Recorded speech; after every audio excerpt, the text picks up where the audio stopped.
4 drivers have fallen by the wayside in the Amateur Cup Series playoffs, and now 8 remain looking to prove their worth for the Championship 4. Their first chance is tonight here at Milwaukee Mile. This is the Wisconsin 300. Hello again, everybody. I'm Colin Denton. Welcome to the 16th round of the Amateur Cup Series in the first race of the round of 8. 4 drivers are now out of contention for the championship, including 2-time winner Chris Harley, who after last race finds himself in a 4-race skid of finishing outside of the top 20. And Donnie Moore barely kept himself alive after Kenny Knox had a blunder on pit lane. And now the 50 car will be heading into this round of 8 with a shot at the title. We look at the standings leaving the last round. Shane Borland definitely had the strongest round, but Connor Mays had the victory in Nashville. He came into these playoffs without a victory, but he will be eligible for this next round. Donnie Moore just barely squeaking in. Both of the Rain Racing drivers, Robert Harrison and Austin Rogers, still in contention. Harrison's the only driver still in these playoffs without a victory on the season after Mays got that playoff opening victory. But who was going to be able to take advantage of this round at Milwaukee with all the points resetting? We've got 40 laps to figure out who will take a step up heading into these final 3 races. Before we get the green flag on the main event, we had the green flag on the truck drivers trying to qualify their way in. If we're comparing it to the open modified races, probably not the same excitement as we saw there, as the cars were able to stay tight to the low line, and that's pretty much what dictated track position, as Tyler Reed started in the 4th position, but got passed up by Steve Ray and Jesse McConnell, and then from there they pretty much strung out single file, with Mike Simpson taking the victory and being able to be one of the 6 moving on, along with Jasper Rouse, Adam Kuhn, Clint McComb, Steve Ray, and Jesse McConnell, with Reed just sitting outside in the 7th position, and Moses Osborne, one of the non-playoff drivers, hoping that he was going to find his way up there into the top 6, unable to do so. Dalton Wise, unfortunately, finds his way all the way in the back. And for tonight's hot seat, we got one of our playoff drivers, Shane Borland, who's put up 4 straight top 13 finishes. That win at Nazareth that put him into the playoffs, at least in a guaranteed spot. 7th at Nashville and 9th at Simtel Park to go along with his top 10s. So we'll have the onboard look with him. And now it is time to go trackside and get the command to start the engines. Race fans, it's time for those most famous words in motorsports. Here to give you the command to start the engines, please welcome Dr. Jeff Collier. Drivers, start your engines! Fired up when you're ready. The pressure is on now for the 8 drivers trying to qualify for the Championship 4. Time to get a good head start. Let's take a look now at the starting grid. Starting up front is Alexander Rowe, who's got his 2nd career pole, both at the mile tracks. Got his first one at NASCAR. And Adam Kuhn on his outside, 2 top 15s on the mile tracks in trucks. In row 2, 32nd in points, Joey Radcliffe has a good starting spot alongside Shane Borland, who led the points, leaving the round of 12. Row 3, a couple of drivers that got top 10s in recent races. Here's our Arvin Alonso, finished 7th at Simtel Park. 19-car fan finished 8th at NASCAR. Inside row 4, Jay Jefferson, top 11 in the last 3 races. And Chris Harley, one of our departed Chase drivers, 2-time winner this season. Row 5, Clint McComb, the truck's runner-up at Ontario. He made it to the round of 6. And Jake Thomas still looking for his first top 10 finish. He's starting in 10th. John Gilbert on the inside of row 6 got top 20s all throughout the round of 12 to make it to the next round, and Mike Simpson, the NASCAR winner, and the truck's point leader exiting the round of 8. Our most recent winner, Jacob Rose, starts on the inside of row 7, got the victory at Simtel Park, and Griffin Lynn, 5 top 20s in the last 6 races. Row 8, a couple drivers that finished top 20 in our last mile race at NASCAR, Ryan Kendall in 12th and Colin Lindsay in 18th. Inside row 9, the only Chase driver that won in the round of 12, Connor Mays, got the victory at Nashville, and Jesse McConnell, a winner in the trucks at another mile track, Toronto Lakeshore. In row 10, another eliminated driver, Kenny Knox, a 9th at NASCAR, was his best finish last round, and to his outside, Wisconsin native Craig Martin. Row 11 on the inside is Noah Kim, had a good finish at NASCAR, finished 3rd, and Eric Van Arsdale, another eliminated driver, has 4 straight finishes outside the top 20 after a pair of top 5s. Steve Ray got his first amateur top 5 at NASCAR, finishing 4th. Joining him in row 12 will be Robert Harrison, who finished 10th at NASCAR and is looking to advance in the playoffs. Row 13, the 3rd place man at Simtel Park, Kyle Bichelia, inside of Kyle Law, who left the round of 12 3rd in points. In row 14, Ray Chapman picked up his first top 5 at Simtel Park. He finished 4th, and TJ Ball was the NASCAR runner-up. Chase driver Dwayne Calloway on the inside of row 15 finished 5th at NASCAR. to his outside Anthony Lopez, 2 top 10s and 3 short track starts. He finished 38th at NASCAR. In row 16, we've got AJ Jones, 1 top 20 in his last 8 races, and alongside is Jason Thales looking for his first top 20 at a track 1 mile or shorter. TJ Smith will line up behind his teammate in row 17 and alongside Al Calloway, who has 6 top 20s in the last 7 races. Jasper Rawls starts his 3rd Amateur Cup Series race from the inside of row 18 alongside Sparky the Sun Devil, who's out of the playoffs after 3 finishes outside the top 30. In row 19, Chase Baldwin, 3 top 20s in the last 4 races alongside Austin Rogers, who was the runner-up at Simtel Park. In row 20, a couple of drivers looking to break some streaks outside the top 10. Jack Freeman hasn't seen one since race 8, and Andy Coleman hasn't seen a top 10 since race 11.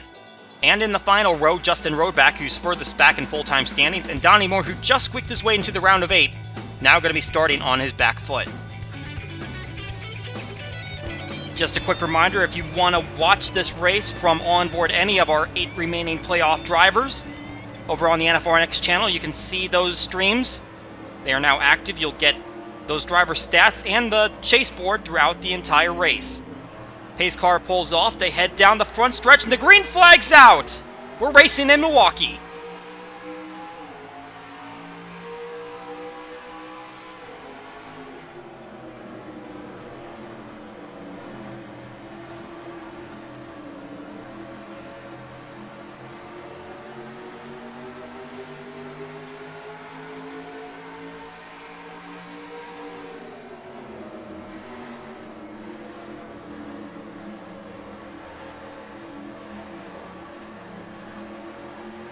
Great jump by Alexander Rowe, getting out there early.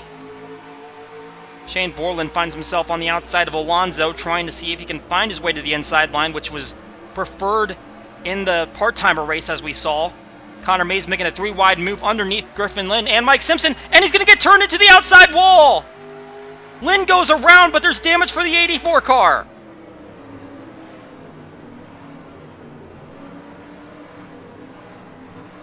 And trouble already for one of the strongest drivers in the chase field. He's still running, but he definitely has some front-end damage. Hit the outside wall with a good lick. And we're going to have to see a replay of that one. Not entirely sure what happened there. That is going to be our first caution on lap number 2. They come to the yellow flag, and Alexander Rowe in the lead. You see this 3-wide pass. Mays getting underneath Lynn, and I'm not sure if he just thinks that he's clear and doesn't leave Lynn any room, but there's definitely contact as they're exiting turn 2, and effectively just hooks Connor Mays into the wall. Griffin Lynn goes with, and Mike Simpson, so really all 3 of those drivers that were just in the 3-wide situation. Noah Kim nowhere to go, right on the inside of that. Lynn goes for a full 360. Looks like Noah Kim's also going to go at least partially around. And he'll get it righted. Let's take a look from a front-on angle. Oh, I am not sure. It almost looks like Lynn comes off the corner and kind of corrects it to the left. I'm not sure if he was intentionally trying to hook Mays there, but it didn't look like Mays tightened up coming off the corner. It looked like Lynn just briefly oversteered, perhaps? I'm not sure.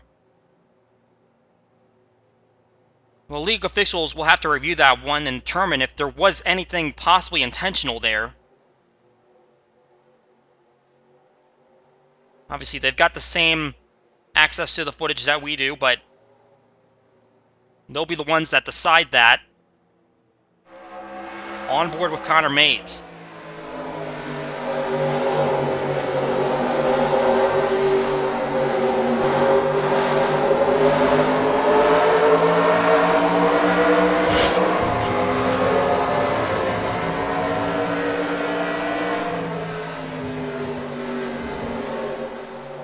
And a look from Robert Harrison.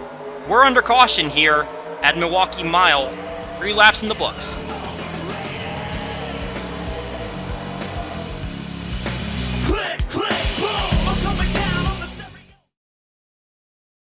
This season, nothing scares Carl Edwards more than losing. Not a 10-car pileup on a fast track. Not trading paint with a car full of clowns. Not that furnace in his basement that sometimes looks like a face. Losing is even scarier than having to choose between starving and eating your best friend Bob. I don't feel like I've got much time left. Great. There are only two things that scare Carl Edwards: losing and not winning. Back here at the Milwaukee Mile after an accident involving chase driver Connor Mays. No one has dropped out of the event, and it has kind of been the precedent that the NFRN hasn't penalized drivers within the race. If anything will be handed down to Griffin Lind, it will come post-race, but again, we'll have to see what they decide on how that accident played out. But either way, we're back under green flag, and Alexander Rowe leading the way. And as you can see, Connor Mays, he did not pit, which was very interesting, but he is certainly not up to power, and you can see there's a little bit of a hang-up behind him, and Craig Martin getting turned into the wall by Eric Van Arsdale. And we do not have a caution. We are staying green as the car slides on the inside of the track. What a shame for the driver who's from this state. He finished top 10 at Simtel Park on the west side of the state. Qualified for the Elite Cup Series race and finished 5th. Was really hoping to continue that streak of good finishes. Unfortunately, he'll now be at the back as Eric Van Arsdale continues on. And it all kind of seemed like it stacked up from the 84 car, who has some issues getting up to speed. But as we mentioned during the starting grid, hasn't had any top 20 finishes since he finished 2nd at Peoria, and hasn't gotten a victory this season, and obviously out of the playoffs now. Now we've got Robert Harrison struggling to get around Connor Mays, and he was above the cut line, but now being stuck behind the 84 has put him below it, and obviously as he makes his way by the 84, he'll gain that spot on him as Mays continues to backtrack. He had the 21st place finish at NASCAR, the other mile track we've had on the schedule this season, but obviously that 84 is not running at full tilt after that contact with the wall. Very surprised to not see him come down and get repairs. Now he's got an inside move from Eric Van Arsdale, 3 wide with Anthony Lopez, and they go into the outside wall right in front of Mays. And I think he's going to get it through it, but not everyone is, and now we're going to have a caution. Don't believe any chase drivers were involved there, and it looks like Mays was able to slip just through it. But Anthony Lopez was trying to make a move to the inside. Eric Van Arsdale also there at the same time. And for the second time in just a short amount of laps, Eric Van Arsdale involved in an incident. We should mention Craig Martin came down to the pits shortly after, and that's some bad timing for him because now he is trapped a lap down. So it just went from bad to worse for him. Had he just waited a couple more laps, he might have had a chance to stay on the lead lap. But it looks like this is where everyone's going to pit, and it seems like the consensus around the garage is that everyone only needs one stop. And this just might be within their window to make it to the end. Certainly with gas mileage, we'll see what everyone does in terms of tires. We're tracking 3 chase drivers. Dwayne Calloway, the first of those to make it into his box, and he is going to take at least a 2-tire stop. Shane Borland, John Gilbert. You can also see them there. Callaway goes off the jack, and he's taking 2 tires only. And we'll see if everyone else is going that direction. And it looks like all of the leaders are doing that. And Alexander Rowe is going to be the first one off the pits. So it looks like 2 tires for most everybody as we take a look at the race off pit lane. And Alexander Rowe is going to hang on to the lead, but Adam Kuhn's able to jump ahead of Joey Radcliffe. Alonso stays put, and there's quite a few guys that jumped up, especially Dwayne Calloway jumped 8 spots on that stop. Let's go back to this restart.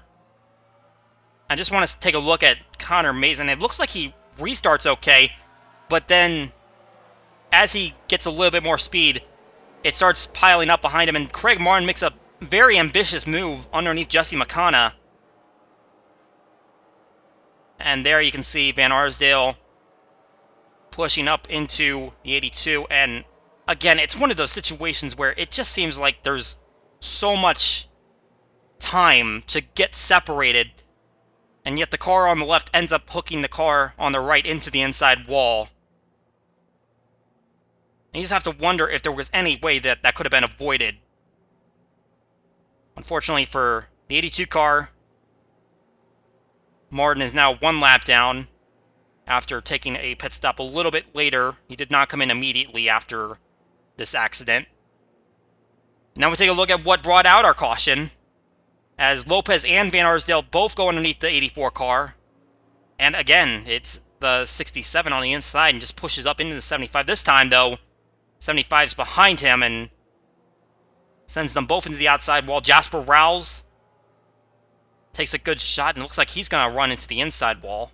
See if we can get another look at that. Another contact there with Lopez is now Van Arsdale right in the middle of the track, and he's going to get run into by Jack Freeman and Noah Kim. A little bit of collateral there. I believe everyone else is going to make it through. A much needed dodge by the 50 of Donnie Moore. Can't afford to lose any more points after being in the back of the field. So we take another look at this. Should have a look at Jasper Rawls. What happened to him as he is pointed straight at that inside wall. And he's going to hit it pretty flush, which is no more ideal than hitting it head on. Both are a pretty crummy way to make contact, and we'll see if he's able to continue, but looks like he drove away. Oh, and I see Connor Mays up into the wall up there in the top left of the screen, so he did have some contact. Let's take the onboard. Let's see what happened here.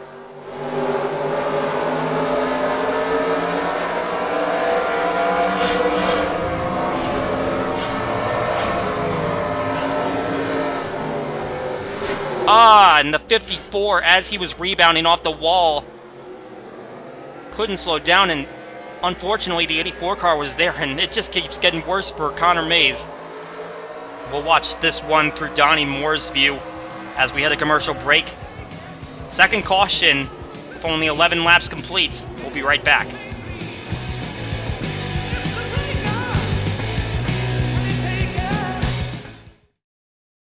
What amazing driving we've seen here today. Looks like the McDonald's car is taking the lead, but can he hold on to it? It's the fry smell maneuver. Works every time. And McDonald's wins by a nose. Now McDonald's has Hot Wheels cars with cool stickers that make them look like the ones real NASCAR drivers race. I'm catching you. Bill, Kyle, it's time for the race. Do we have to? One toy in each Barbie Hot Wheels Happy Meal you buy at McDonald's. Did somebody say McDonald's? Back here for the NFRN Amateur Cup Series chase round of 8 at the Milwaukee Mile. Alexander Rowe leading the way from the pole. Won the race off pit lane, and we'll see if anyone else needs to come back down for a second stop. But as we've heard, it should be the only stop we see this race. Alexander Rowe is certainly hoping that it's going to be the only stop, as he's doing very well up front. However, we did mention Craig Martin fell a lap down after pitting under the green flag, and now he's hogging up that inside line at effectively the same speed as the leaders. So now Rowe's going to have to hope that he can clear the 82, or at least find a way to get to the inside line before someone behind makes their way through, like Adam Kuhn, who doesn't seem to be super quick to get down to the inside line. He might get passed up by Radcliffe at this point, but Martin is certainly holding his own, and he has every right to try and get back on the lead lap and hope that there's going to be another caution very quickly while the 33 is behind him. At the moment, he just about has his row cleared, and if Rowe can just get behind the 82, he'll have the space to get into the inside line and keep everyone at bay for now. He hasn't taken that option, though. He continues to run on the outside as we see Connor Mays, after 2 contacts in this race, is now falling away from the pack. And you can see on the chase board, 27 points behind, and it's quite a wide gap between even 4th and 5th. Kyle Wall, 13 points between him and Donnie Moore, who just snuck into the round of 8 after some pit issues with Kenny Knox at Simtel Park. But Mays is certainly going to have a hard time getting the maximum speed down these straightaways. Let's take a look around our chase drivers as Shane Borland and John Gilbert running side by side. Gilbert certainly fared well in the playoffs, had finishes of 8th, 17th, and 6th in the round of 12. He's about to make his way around Shane Borland, about to clear him. Being trailed by Jay Jefferson, and now we ride on board Shane Borland, our hot seat driver. He's trying to see if he can get down to that inside line. Jefferson's going to claim that spot. And it looks like Clint McComb is in the mirror of the 60 car. Borland might have an opening now to try to get down to the inside. And he does. He's going to take that spot, so 60 car will stop the bleeding for now. To look behind Borland, and there is the 65 of Dwayne Calloway. Certainly did what he needed to do. He had a top 5 at NASCAR, which was sandwiched in between 2 drives that were outside the top 20, so all it really takes to advance is just hope that the drivers around you don't put up any good finishes, and just one will get you to the next round, and that's exactly what Calloway rode into this round of 8. I was hoping to have at least a nice day here in Milwaukee. Currently 14 points up. I'm sure he wouldn't complain about that. As we look back on Kyle Law, who really turned his season around once he got winning. Those first 7 races, he was averaging a 23rd place finish, and in these last 8 races, which include those back-to-back victories, he's improved several spots, and he definitely needed that, and he's rode that momentum into this next round of the playoffs, and so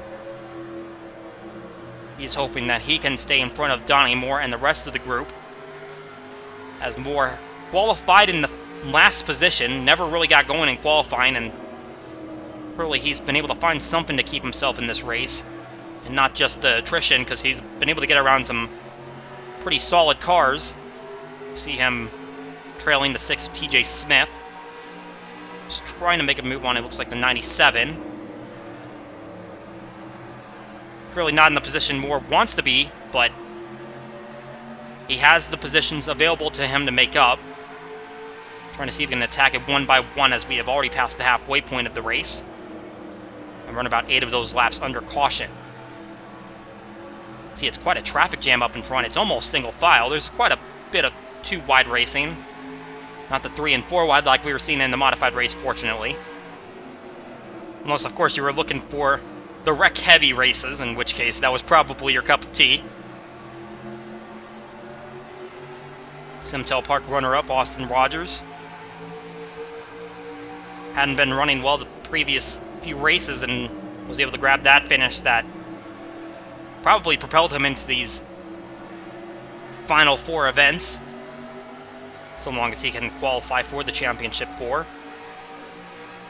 And this is one of 2 teams that have 2 entries in the round of 8, alongside Western Motorsports, Rain Racing. Although Western has 4 cars entered in here, and Rain Racing only has these 2, and they are both still active. Harrison's still looking for that victory, and I'd say it's improbable at this point, given where he is right now, but still got a couple races to go, and if he can just make up some positions here to try to minimize that gap that he'd be dragging into Red River, it would be much needed for him. Unfortunately for Connor Mays, he's kind of at the mercy of anyone who might crash in these last 15 laps, because it seems like it's improbable that he's going to catch anybody. Running in the 41st position with only Craig Martin, who's nearly about to go a lap down. Behind him, right now the 82 car is holding off Alexander Rowe. But for how long, as there's a queue right behind him with Radcliffe, Alonso, and here comes Rowe making the move to the inside now. He's not waiting.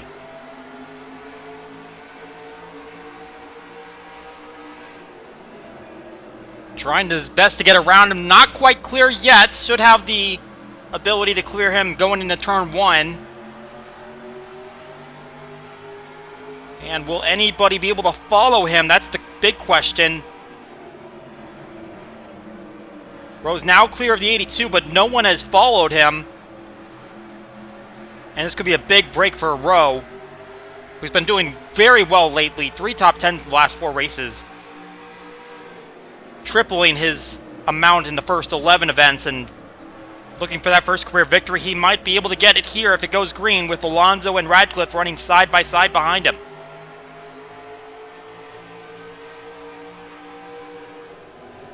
Alonso definitely not giving Radcliffe any favors there. Certainly looking for that first win as well. Got the runner-up at Knox.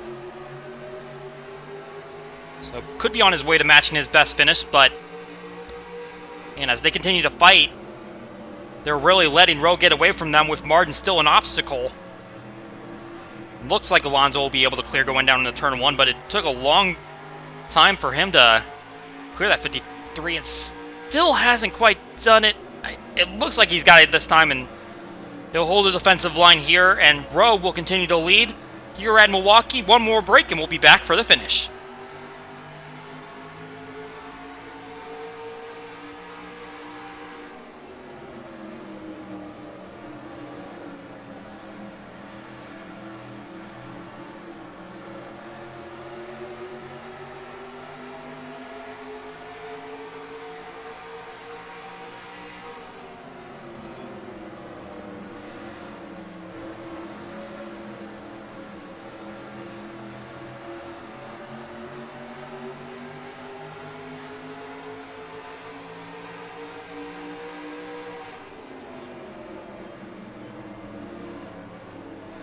Back here at the Milwaukee Mile for the first race of the NFRN Amateur Cup Series round of 8. Currently a non-chaser leading the way, and Alexander Rowe, who's led from the start of the green flag, took the pole, his second career pole, both coming at the mile tracks, and he's got a pretty good gap over Alonso in second place. Craig Martin, kind of a roadblock in the middle right now, but still holding pace for a lapped car. And meanwhile, Joey Radcliffe is just behind Alonso, trying to see if he can sneak around him for second, and looking for a career best finish. That's currently fourth, and he's running third. That fourth place came at bump drafting. It's a super speedway, so definitely going to be a little bit more credibility if he can get the top 5 here at a shorter non-drafting track. And he is followed by the most recent winner of this series, Jacob Rose, who got the victory at Simtel Park. And quite the back-to-back races for Rose, who was unable to make his way into the chase. He's putting up some good performances, and he's trying to see if he can track down those top 3. At least get into second or third, as it looks like Alonso tried to make a move on Martin as he's trying to make his way around him now. And an unfortunate circumstance for Kenny Knox. We mentioned it before, a poor pit stop kind of cost him that spot in the round of 8. He was ahead of Donnie Moore, and unfortunately, the pit stop was just too slow for him. And that was able to propel Donnie Moore into the top 8, and got to give props to Moore. He's only 5 behind Kyle Law at the moment on the chase grid, and we look at Adam Kuhn, who's being challenged by Dwayne Calloway for a spot and potentially another point for the chase driver. Kuhn started on the outside of row 1, and he has drifted back to 8th, but got to give him props for holding it up there in the top 10. Part-time truck driver still competing in the playoffs. Back on the onboard of Shane Borland, who's trying to chase down Dwayne Calloway, and he was able to get around John Gilbert, who's now kind of stuck on the outside line. Looks like Clint McComb is going for that spot now, so Borland not only took a point away from Gilbert, but he also put another chunk of points away from him by getting McComb underneath, and looks like TJ Ball's not going to try to challenge for a spot, so Gilbert's losing some points late in this race. That is not what he needed. He's now only single digits ahead of Donnie Moore at the moment. As we ride on board the driver of the 50. 5 laps to go, but still some positions that driver of the 50 could collect.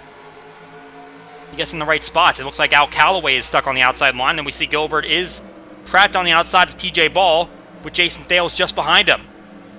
And another chaser, and Kyle Law, is tracking him down as well. He might have a gap here if he can slip into it. We're riding on board Gilbert right now, and he's not going to take that inside line, so Jason Thales might be able to get underneath them. Colin Lindsay also stuck on the outside line. Ooh, Gilbert got a pretty good run off of turn 2. Can he get down to the inside? And he does. Good run off that corner. And that's going to stop the bleeding for the 31 car. You have to give props to 50 of Donnie Moore, though. He had really picked it up. It looks like he's about to be on track for another top 20. He's had quite a few of those in the past few races. 3 in the last 4, but none of them being top 10s. And it doesn't look like he's going to get that far up, but he is making up ground, even in these late laps. And that's really going to help his positioning going into Red River up in North Dakota, as the Rain Racing drivers are really struggling back there, along with the obvious Connor Mays, who's been involved in 2 incidents today. We've only had those 2 cautions. We haven't had a caution for the last 25 laps or so. It's Craig Martin. Unfortunately, he's not going to get his lap back. Jake Thomas, who's in 7th place, just went underneath them. But coming through turn 3 and 4, Alexander Rowe's going to see the white flag. This race will end under the next flag. And someone is down on pit lane. I believe that is Griffin Lynn. It looks like he might not have had enough fuel to get to the end, so they ran pretty close to that fuel window. We mentioned it didn't seem like they were going to need to make another pit stop, but they were really tight on that window. But Alexander Rowe played it perfectly, got a little help from the lapped car, and he's going to go rail to rail and collect his first career victory. Alexander Rowe comes across the line and takes the checkered flag here at Milwaukee.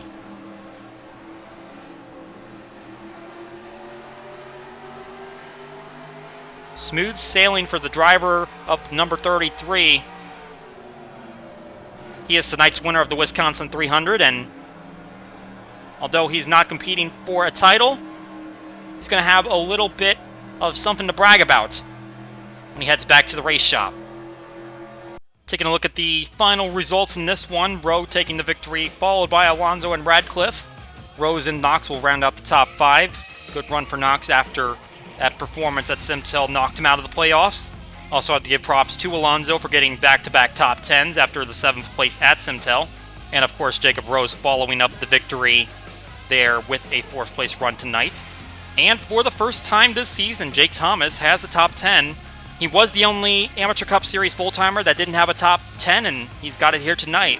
Dwayne Calloway going to be the highest placing chase driver, finishing in the 9th position. Shane Borland will take the 11th position, while John Gilbert will get 13th. Fortunately, he was able to stop himself from sliding back too far. Kyle Law will end up in 16th, and Donnie Moore in 19th, so those 3 positions between Law and Moore will end up being the cut line. And looking further back, none of the remaining chase drivers were able to finish inside the top 30, as all of these taken up by non-playoff drivers, including some of those that were dropped out after the round of 12. Chris Harley finishing 22nd, Sparky finishing 29th, so clearly their season's not getting any better after elimination. We'll have to go all the way back to 33rd to find Austin Rogers and Robert Harrison finishing next to each other. Eric Van Arsdale had a couple of incidents in that second green flag stint, and he ends up in the 38th position. Obviously had his accident and running with a little bit of damage, but ultimately no one dropped out of the race, including Connor Mays, who still ends up in the 40th position. Unfortunately for him, will be the furthest back and will have the most to make up in the final 2 races of the round. And did make a brief mention of it. Griffin Lynn stopped just before the white flag lap, and that put him a lap down and behind Craig Martin, who tried to get back on the lead lap, but unfortunately never had the caution to save him. So here is how the playoff standings look, and realistically, no one is in a extremely safe position, at least to get in, because it's only 10 points away from the cut line at the top, because we had 5 drivers finish inside the top 20. Of course, Austin Rogers, Robert Harrison, and Connor Mays definitely have some more work cut out for them in these next 2 races. Certainly not out of the realm of possibility, but it definitely looks like it might come down to these 5 fighting for the 4 positions that will send you to the championship 4, unless you can get a win in one of these next 2 races. And of course, we'll look at those drivers that did fall out of the round of 12, and because Kenny Knox had that great run in today's race, along with being the first driver out, he has a pretty good gap over the rest of the eliminated drivers. And here's a look at the standings outside of the playoffs, and Craig Martin had a pretty good gap entering this race. Unfortunately for him, the 41st place is going to really hurt him, especially with Jacob Rose finishing up there inside the top 5. Now it's only a 3-point gap. Alonso also finishing runner-up. He's only 10 behind for that top spot outside the playoffs, and Alexander Rowe with the victory tonight. bumps him up to 21st. He entered this race in the 28th position in points, so he jumped up 7 spots. In the team standings, RPG7 Motorsports is able to jump ahead of Rain Racing after Jacob Rose's solid performance, and Coca Racing struggled a bit with Connor Mays finishing 40th, so keeping a close grip in that battle. And here are the cars that will be driven by these drivers in the Elite Cup Series part-time qualifying. A bit of position shuffling for the order, but it is the same lineup as the past few races, with Craig Martin and Jacob Rose still taking up those final 2 spots. So that's going to do it for the NFRN Amateur Cup Series here at Milwaukee, but we still got another race to go tonight. The Elite Cup Series is going to set their round of 8, and that is about to start next. Alexander Rowe goes flag to claim his first career victory. For NFRN and RVN, my name is Colin Denton, and we will see you all next time.